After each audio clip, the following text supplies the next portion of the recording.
Bagong recipe mga kapakners. Oh. Saging na lurat-lurat na. Ayan, sarap pa man din yan. Lakatan yan, oh. One of my favorite. Kaya parang bulok na. Uy, may pa-flips ng air fryer. Parang din niya yata lulutuin yung kanyang saging. Bulok na talaga yan, oh. Parang isang uhod na lang ang tinapirma dyan. Ayan na, duduk-dukin na. Kung ano kalabasan na naman na itong saging na ito. Pero kahit yan ay ganyan lurat-lurat na, yan ay medyo matamis-tamis pa rin. Ano kayang gagawin na naman ito dito? Tingnan natin kung ano ito? Margarine, asukal. Margarine, asukal yun eh. May itlog. Kaya halo niya yung saging dyan. Baka nakahalo na, baka yun na yun. Ayan, yan na yung saging. Oh. Okay, gagawa ito ng banana cake. Ramdam ko na, banana cake yan. Gatas wari yan. Okay, pakitahan mo kami ng bago mong recipe sa cake. Daming inahalo pa lang. Yung mga baking ano. Okay, sige. Mekos-mekos. Parang seryoso ka ngayon ng kaunti, chef ah.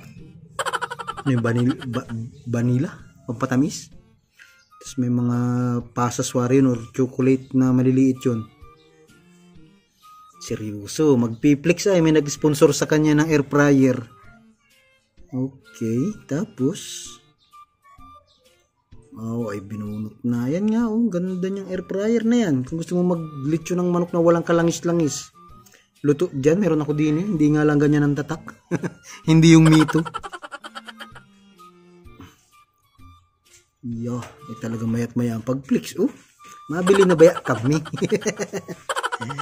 Mayat-maya ang pag-flex. Yung bawang naman. Sibuyas. Wala yung sili. Hindi wari sili yun. Spaghetti sauce. Kala ko yung sili agad ay. Spaghetti sauce. Okay, tapos ano yan? Gatas na may cheese. Dami. Gatas ba yun o gata? Ayan, baka ang gata. Ay gagawa ng baked mac. Hindi, baked macaroni yun eh. Ano eh, baked spag. Para spaghetti. Doon din nilalagay sa air fryer. May cheese. Ay, ang daming kachi-cheese na lahok naman yan. Isa ng isang salang ay kamahagad sa kuryente lang yan. Yun ang totoo, yung air fryer talaga mga kapakners, mahagad sa kuryente. Magbuhay ka niyan, tapos tingnan nyo yung kontador nyo. Yan ang bilis ng ikot. Ay, luto na. Wow.